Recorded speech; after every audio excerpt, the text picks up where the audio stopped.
In 1 Kings chapter 5, the story shifts toward one of the most important projects in Israel's history, the building of the temple for the Lord in Jerusalem. King Solomon had now firmly established his kingdom, and peace surrounded Israel on every side, with stability in the land and wisdom guiding his rule. Solomon turned his attention to fulfilling a promise that his father David had long desired, to build a house for the name of the Lord.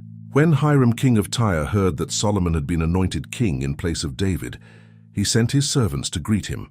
Hiram had always been a friend to David, and the relationship between the two kingdoms had been one of mutual respect and cooperation. Solomon welcomed this friendship and saw an opportunity to work together on the great task ahead. Solomon sent a message to Hiram explaining the situation. He reminded him that David, his father, had wanted to build a temple for the Lord, but constant wars had prevented him from doing so. Now, however, the circumstances had changed. The Lord had given Solomon peace on every side. There were no enemies threatening the kingdom, and no major conflicts disturbing the land. Because of this peace, Solomon believed the time had finally come to build a temple dedicated to the name of the Lord his God. Solomon also knew that the construction of such a magnificent structure would require resources and skills that Israel alone did not fully possess. The forests of Lebanon were famous for their tall and durable cedar trees, prized throughout the ancient world for building palaces and temples. Solomon asked Hiram to allow his skilled servants to cut cedar trees from Lebanon. In return, Solomon promised to pay the workers generously, with food supplies for the royal household of Tyre. When Hiram received Solomon's message, he was pleased. He praised the Lord for giving David a wise son to rule over the great nation of Israel. Hiram agreed to Solomon's request and offered not only cedar wood, but also cypress timber, another valuable building material. He explained how the process would work. His men would cut the logs in the mountains of Lebanon, bring them down to the Mediterranean coast, tie them into large rafts and float them along the sea to the place Solomon designated.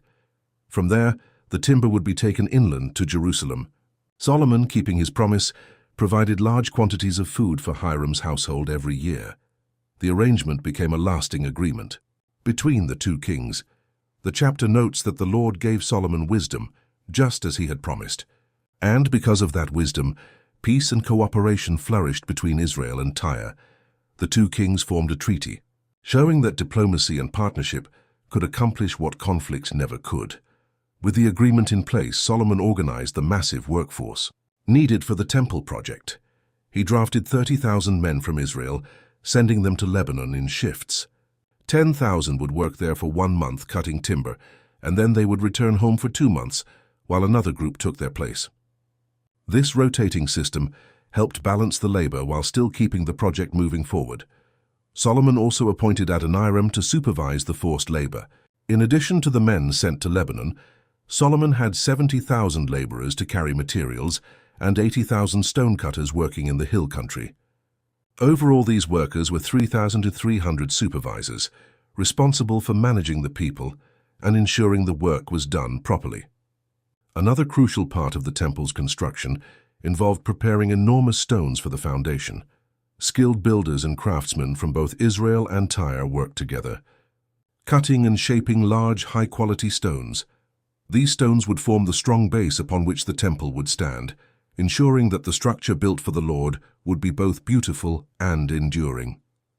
So cedar logs from Lebanon, carefully prepared stones from the hills, and thousands of workers under skilled supervision all began moving toward a single goal: the construction of the temple in Jerusalem.